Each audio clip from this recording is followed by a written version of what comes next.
Welcome, welcome, welcome. Happy Tuesday, everybody. Tuesday night training call. And tonight we are talking about, oh my God, did I marry a narcissist? I did a little drama facial expression there for you. Well, thank you for being here and choosing you as a priority tonight. My name is Denise Dominguez, and I am a women's empowerment coach. I coach women on resolving unhealthy relationships so that they can live a life of freedom, joy, and abundance. I help women embrace who they are so that they can be free to create the results they desire in business, life, and relationships. Tonight, I want you to just sit back, relax, and take in as much information as possible. For you, this is for you. I am glad you're here. We're going to be so interactive, so please, if you're just joining or you're hearing the replay, just hover your arrow over the bottom and there's a chat box in there. That's where we're going to ask questions, talk to each other, and then of course at the end, as always, I will take any questions, comments, or if you need any coaching, that's your time. All right, let's do some housekeeping.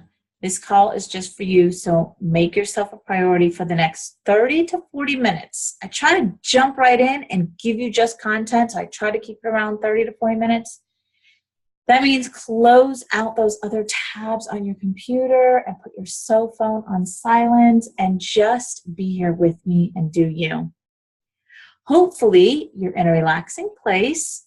To listen to this call, I call it my sacred place or my sacred space.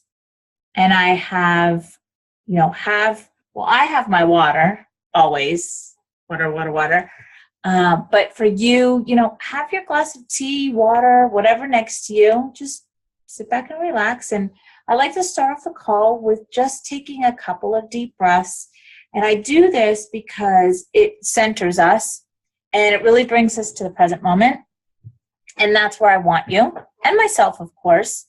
So let's just do a couple of deep breaths. And as we inhale, let's inhale all the love and light that we are. And as we exhale, let's exhale all of the negativity from today, all the past negativity, anything that doesn't serve you. We're going to let that out, okay? So here we go. Breathe in, love and light. Breathe out, any negativity.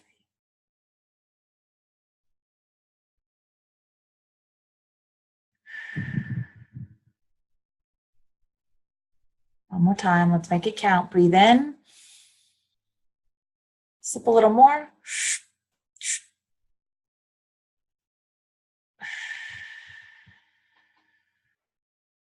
I love that. Totally gets me right here. All right. So if you don't know me, you don't follow me, I'm just going to give you a little bit of who I am. So I hosted a radio show for about 2 years on Blog Talk Radio called It's Your Turn Radio. And I'm a speaker, and my signature speech is Own Your Story, so your story doesn't own you. And most recently, I am a 2-time best-selling author and international author. That was amazing. But you know what? Things weren't always this awesome in my life. In fact, after 22 years of being in a very toxic marriage, I decided it was time to leave. I left and moved 3 states away with no job and managed to manifest $10,000 to leave Florida. And that's not including the 10 days that I was in Colorado on vacation. Had tons of fun. I should do a whole call on that. I did this in only 5 months. I made a plan and followed it and did everything that I set out to do. And that's what brings me here tonight, talking to you about narcissism. Why am I able to talk to you about this? Well, Quite simply because I was married to a narcissist for 22 years and didn't even know it. I was in an abusive relationship and didn't even know it. I was being used and manipulated and didn't even know it. Well, I kind of knew it, but kept pushing and denying the truth. And that's what we do, right? Maybe you're doing the same thing. So the reason I didn't know that I was in, especially an abusive relationship, because abuse is kind of blatant, but I wasn't being physically abused and I wasn't being sexually abused. So that's why I didn't realize that I was in an abusive relationship. And of course, this was all before I had dove deep into personal development, self-development. So not even realizing that I come from that abuse. Because we attract who we are, not what we want. So I attracted a piece of me, parts of me, and he was the parts of me that I could not see. And that may sound confusing. And if you're my client, you know exactly what I'm talking about. If you're not, and you're very curious about what I just said, we can do a one-on-one call and I can explain that to you deeper. Because when you see these parts of you, when you finally see these parts of you, because if you're on this call, that means narcissist behavior, narcissist people have touched your life in some way, shape, or form. And so if you're attracting that into your life, there's a reason why. And that's where you want to get to. Why and how am I attracting this into my life? And more importantly, how can I stop attracting it? So if you saw my Facebook Live that I just did at 6:30, a little over a half hour ago, I talked about that. I am going to be putting that call together. How to stop attracting narcissistic people into my life. So, getting back to that, I didn't realize I was in an abusive relationship. I truly was just too busy trying to save him and save our marriage and save our family. Does that sound familiar to anybody? Trying to save somebody? So, ladies, it's time to recognize these toxic relationships for what they are. Unhealthy. Having been through that and come out of it thriving beyond what I could have ever imagined is why I am here sharing my journey and what I've learned with you. So I want to give from my heart to you. I want you to know if you're in a toxic relationship that you can get out and you can thrive too beyond what you can imagine. I mean, seriously, thrive. I want you to see yourself, your life, and the people around you through clear lenses.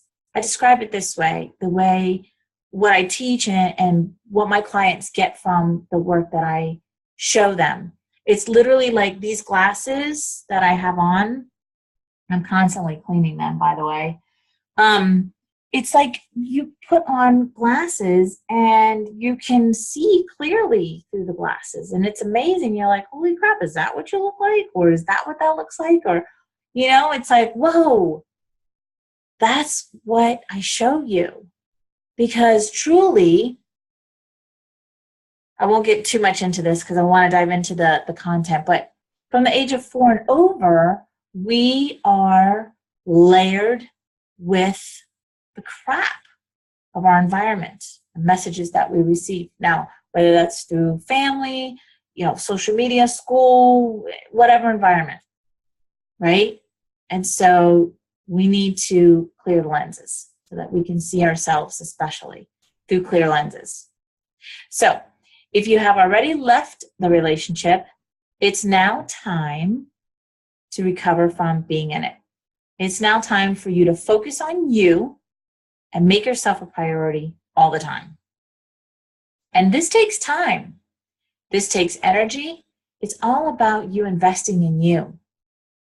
And what can be better than that? Because truly you matter. You're worth it. Okay, so let's get into this. Oh my God, did I marry a narcissist? What the? I actually wanted to title this, Holy Shit, Did I Marry a Narcissist? All right, so let's look at the obvious. What is a narcissist? Because like I said in the Facebook Live, I didn't even know what a narcissist was, and I was sleeping next to one. I was with, my ex for 22 years. So let's look at what is a narcissist, because I know for me, for the longest time, I didn't know I was married to a narcissist, but what if I did? All right, so a narcissist is a person who has an excessive interest in or admiration of themselves, right? Me. Narcissists who think the world revolves around them. Sound familiar? As most of you know, narcissism fits in the psychiatric category called personality disorders. These folks have a maladaptive style of functioning in the world that can be hurtful to them or to others. Here is an abbreviated view of narcissism, with some minor alterations, to make this character type clearer. All right, so let's dive into 9 signs he may be a narcissist. And when I read these to you, so for me, when I first started looking into narcissism, because I was still in the relationship, when I looked at like 9 signs or answer these questions, because I was still in denial and didn't want to believe that, there was like 5 or 6 or whatever, and now I was like, but you know what? He's not 100% of those, so maybe he's not. So I want you to just, when I read these 9 signs that he has a narcissist, I want you to just have an open mind about it, okay? Because denial is not going to serve you or help you. So number 1.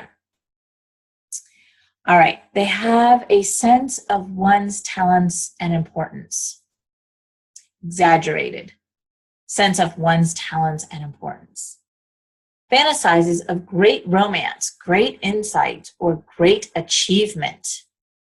Number 3, excessive need for admiration and attention. Number 4, powerful sense of entitlement. Can rationalize selfish acts as perfectly normal.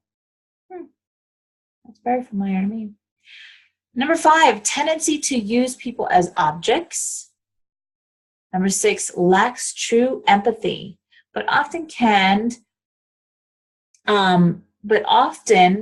fen empathy quite well.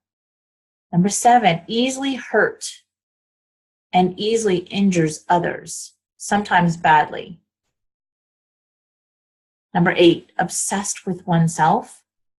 And number 9, lacks capacity to be self-critical. Yeah. So do any of these sound familiar? Are you thinking of a certain person in your life that you are here on the call for?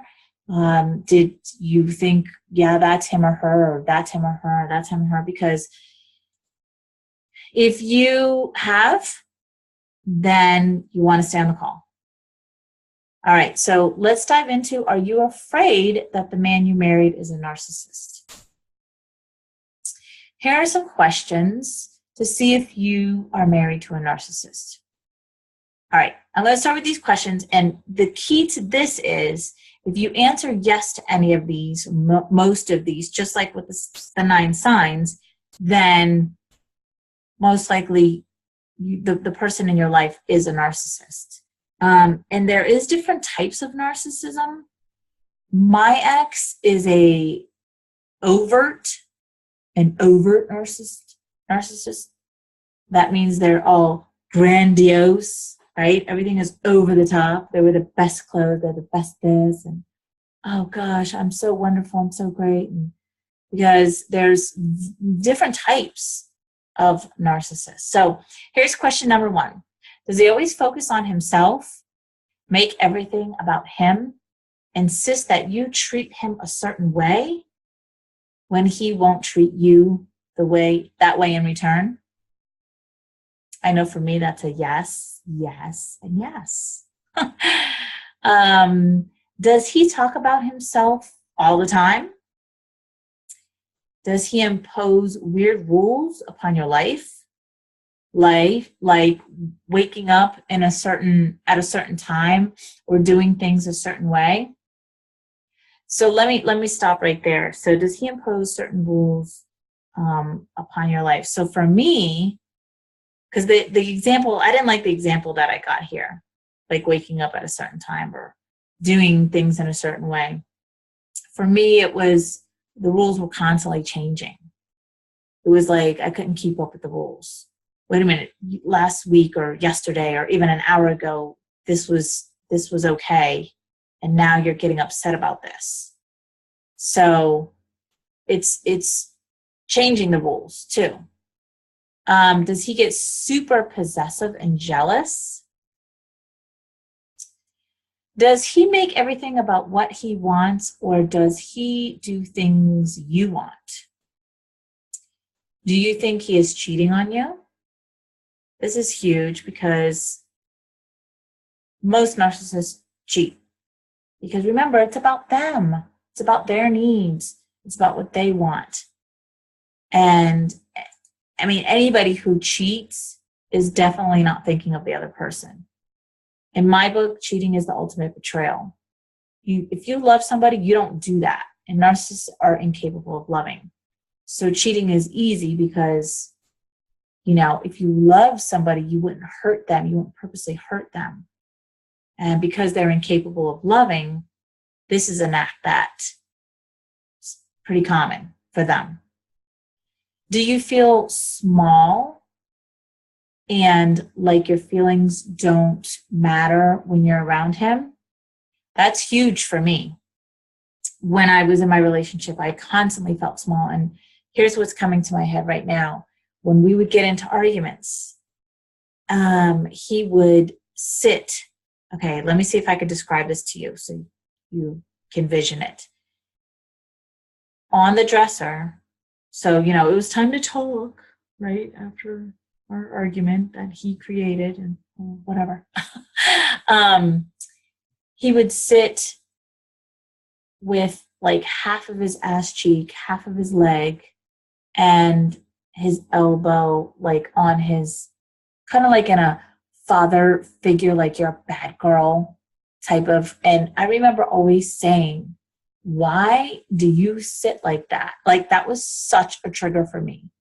That was such a trigger because I was his wife and I was supposed to be his equal, and I was supposed to be somebody that we both come together equally and talk to. And his body language was saying the opposite of that. His body language was saying, now remember, I didn't know he was what he is.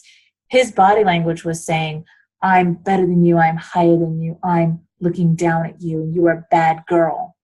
So that's why it was such a trigger for me. So do you feel small? And like your feelings don't matter when you're around him? Does he say things that make you feel like you're worthless? That's huge. That's the abuse right there. Does it feel like he wouldn't truly care if you walked away? Where's the love? Where is the love? Does he have good friendships that have lasted a long time? That's a huge sign right there. So in my situation, or past situation, I did notice that about him because I have long relationships. I have long friendships. Actually, my best friend that I moved here to North Carolina, we've been friends for over 33 or 34 years now, right? Ever since 6th grade. And I noticed that about him. He had no long-term relationships. Like, where's your friends from school or grew up with? Or he really didn't even have good relationships with his family members. So that's a big sign right there.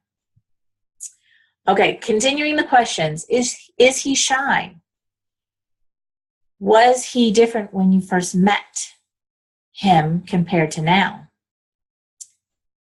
Is he metrosexual? Does he always seem to be the victim in every story and situation he tells you about? That stands out for me. Yes. Yes, yes, yes. All over it. Always the victim, right? Innocent, right?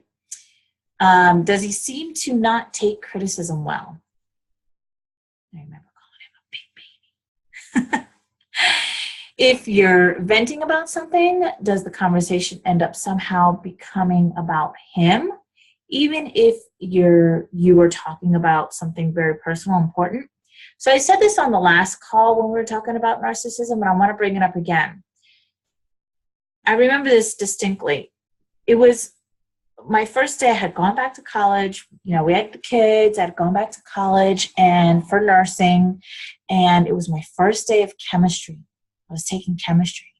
And I am not a chemistry science person. No. And it happened to land on the first day that he was starting a new job. And I remember laying in bed and, you know, how was your day? And of course I asked first. And him telling me about, you know, blah, blah, blah, blah, blah. And I remember thinking and kind of waiting for, well, how was your day? I know it was your first day of chemistry. How did it go?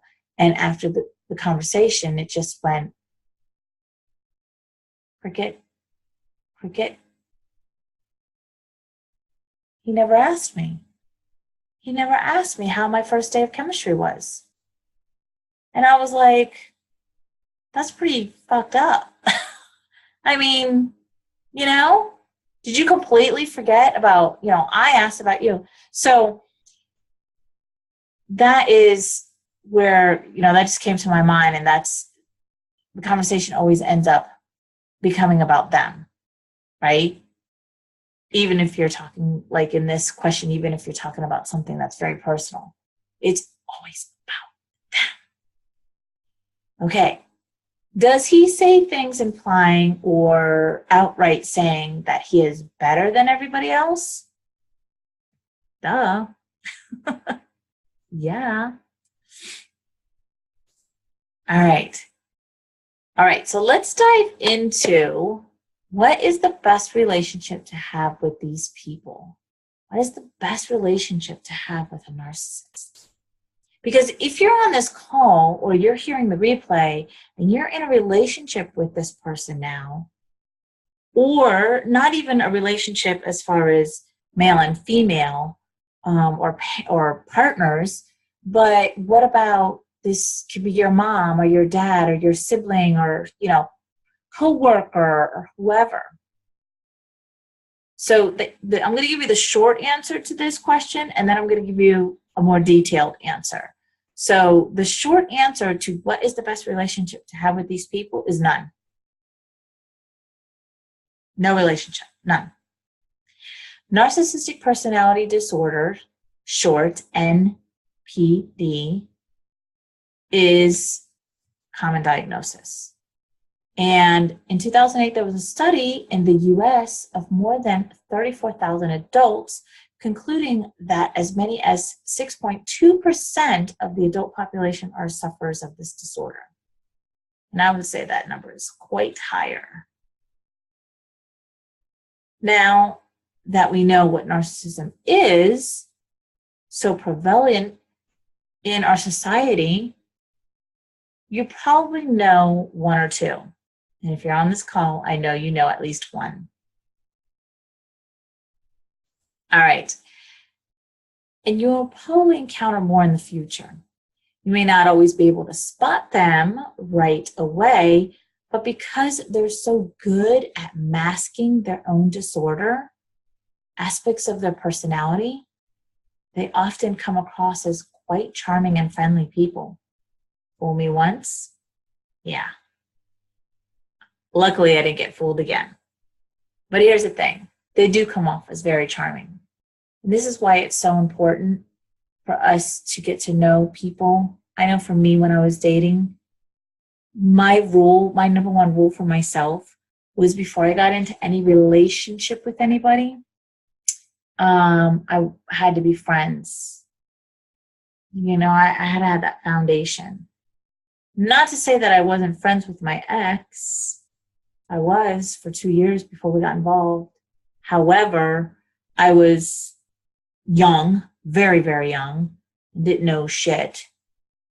I was hoping that in my 40s I knew something a little bit more. But really, it's, you know, now that you're aware of this, now that you have access to the internet and you can look up what is narcissism, and you can go on YouTube and listen to different videos of different people talking about narcissism, and you can get to know it.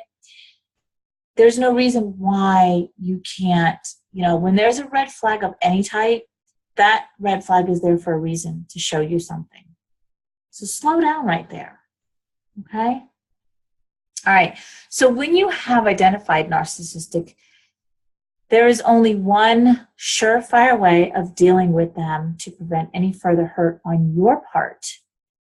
If you want to avoid getting tangled up with narcissistic people, if you want to dodge the mental, emotional, and physical harm that comes from dealing with one, then you have no choice but to refuse to engage with them on any level. This leads us back to the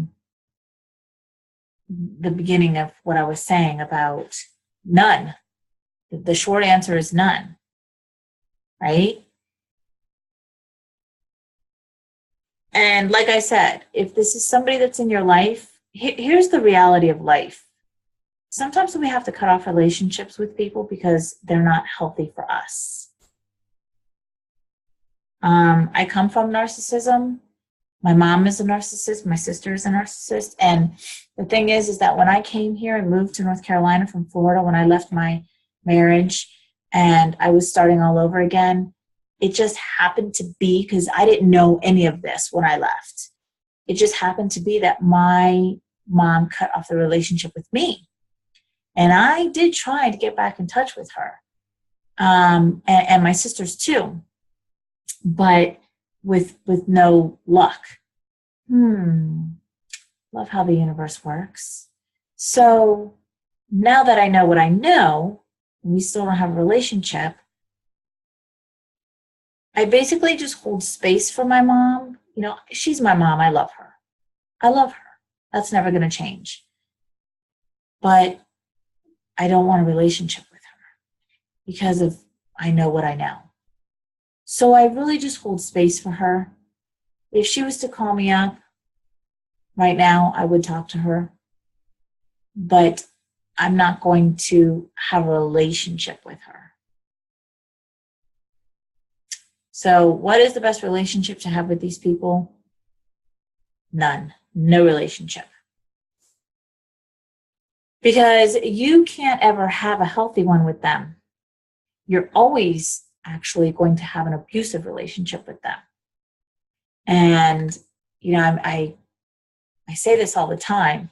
You can have an abusive relationship without a narcissist in it. But you can't have a relationship with a narcissist and it not be abusive. That's a fact. So it's not impossible on any level, so why try? It's not possible. Now, if you have small children with a narcissist and you must have some type of a relationship with them, then I would say to just see them for who they truly are and have as little contact with them as possible. Understanding a narcissist will help you deal with one. Know that they loathe themselves, so they cannot possibly love someone else, and that includes their own children. And that is a hard pill to swallow. I know. I've been there. but it's the truth. It's the truth. And think about that for a second. They go their entire life without experiencing love, love for themselves, love for others. I mean, could you imagine not feeling true love for your kids, or your family, or your fur babies, or yourself?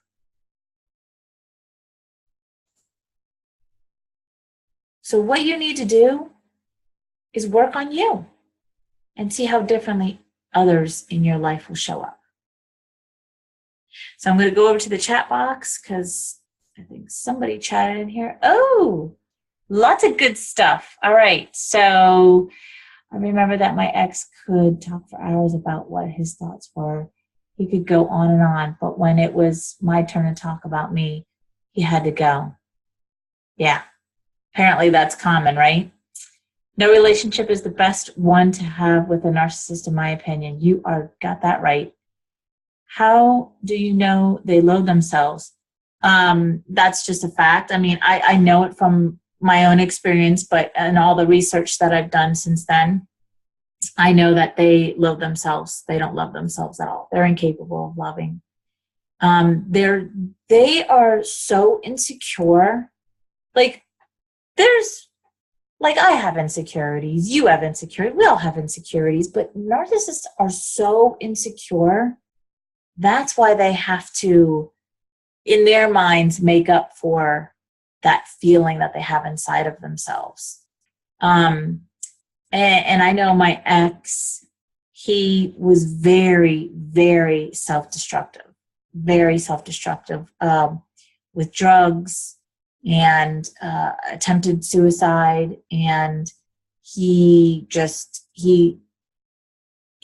the epitome of loathing himself. He hates himself. He hates himself. And, I talk about self-love all the time. And how can you love somebody else if you don't love yourself? You have to love yourself on some kind of a level before you can love somebody else. So I hope that answered the question for you, Joanne. If not, let me know. Yeah. So we are actually doing pretty good on time. But I want to just talk about this one slide that I have. Work on you and see how differently others in your life show up. So if you don't follow me, if you're not my client and you're on here, that's what I teach. I teach how you're showing up in the world. Whether you're showing up in adult energy or parent energy or child energy. These are the three types that I talk about and teach. I show you how you're attracting what you're attracting into your life and how to stop that. Well, basically how to heal yourself in order to stop that is what I teach.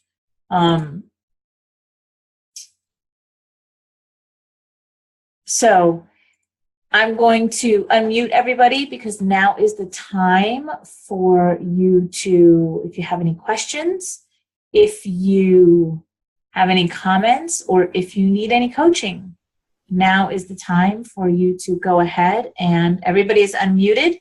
So go ahead and ask away if you need anything.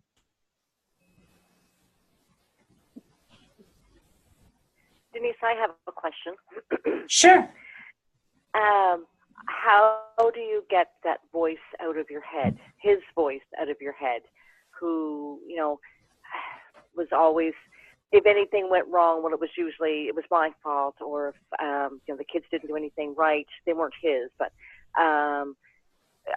for instance, every time I go into the barn, if there's a bale of string off the hay bale on the floor, oh yeah, there, your kids didn't pick that up, or they didn't do this, or they didn't clean up the stalls, and look, you're doing it again. And how do you make that voice go away? Because it's, things are going pretty good, but I can't stand listening to that any longer. Two things: practice and time. Okay. How long has it been? It hasn't been that long, right? Not since he's been completely gone. Yeah, that's true. Okay. And you have to remember, abusive relationships that are cut off, that are, that you break up from, there, it's not like, even in a healthy relationship that two people, break up from each other, there's always going to be that lingering, just like you described, like you hear him, what he would say, and vice versa, right? And that's in a healthy relationship. So you have to give yourself time and patience, and I promise you it will go away. So that is not him still controlling me. No, that's you. Oh, okay. Good enough. That's you. Yeah. No, it's not him. Okay. That's you. But you know what? It just takes time, and the mind chatter, that's really the mind chatter, your mind chatter, right? Mm-hmm. And I will give you a technique, Coralie, to stop that, or to start deleting that. Okay. When in our group. Okay. All right. Okay. What advice do you have on where to start the recovery process for someone just starting? Well, I would say what you're doing. This question is in the chat box. I would say what you're doing exactly right here. Getting as much coaching, as much support, as much love, and information that you can, and just dive into that. Surround yourself with people who will support you and know what you're going through, and how to help you with that recovery process, because it definitely is a process. So for the question in the chat, I don't know how long you were in that relationship and how extended it was, because like I said in the chat, it's abusive. So I don't know how extent the abuse went. But if you want, I always offer 90-minute coaching calls. You can hop on a call with me and I can help you with that. But my advice would be for you to start exactly what you're doing right now. So you're on the right path. You're doing great. All right. Anybody else? So Joanne said, yes, it's all about time, Coralie. It does get better. I don't know if you saw that. I wanted to make sure you saw I didn't. Thank you, okay. Joanne. Yeah. Hello? Yes? I didn't know if you could hear me. Yes. I'm sorry I interrupted. I just wanted to find out if you could hear me. Yep, I can hear you. Because I have a question. Okay. Well, I'll wait till... Are you ready? Yeah. Is that person finished? Yes. Okay. I have the question about their yelling. My friend would sit down and he would start yelling. And because I had teased him when he yelled at me earlier that day because I was in the way. So I teased him and said, "Oh, Mr. Grouch." And it was a teasing thing. Well, he yelled later in the day. He must have thought about it. And then he started yelling that I called him a grouch and that I had it pretty good there. And so I, shouldn't be calling him a grouch. And I just I couldn't think of anything to say. It was so stupid. So I just listened and I said, okay. And I just got up and walked away. I often did that. Actually, he's dead now. It only was a 2-year relationship. And I don't know if he was a narcissist. I just know certain behaviors. And the yelling was one of them. Well, anything that... Picking. And what? And picking on things that I did. Well, let me ask you this. Anything in the call tonight, did any of the questions, did you answer yes to any of them? Yeah. You did? Okay. Well, yes. Yes. For example, treating me as if I'm worthless when I was discussing some issue in the city of San Francisco, and he said, I don't know why you're so interested in that. It's not important. It's not interesting at all. And then a week later, I said to him, you know, a friend of mine just told me, I told her my idea, and she said she had seen that in the New York Times before I said anything. I don't read the Times. So, and I just let it drop, just to let him hear that. But I don't think he cared. He just wanted to get me.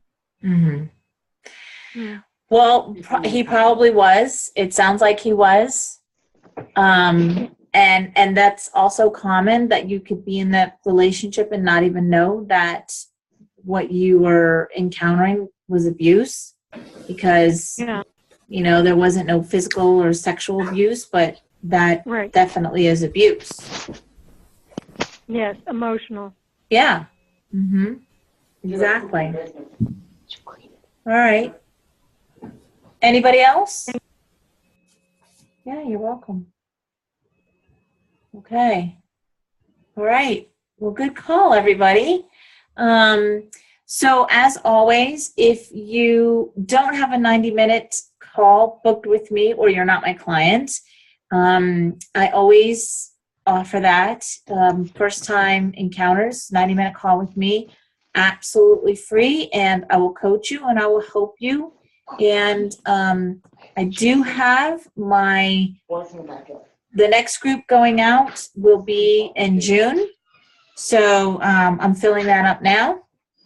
And actually, I'm planning on, anyways, so yeah, I just got so much going on. It's super exciting. But anyway, if you need any coaching, need any help, get in touch with me. My website is www.denisedominguez.com, and you can set up a call with me there. And I look forward to talking to you. All right, everybody. Have a great night. Thank you very much, Denise. Thank you. You're welcome. All right. For my clients, I'll see you tomorrow.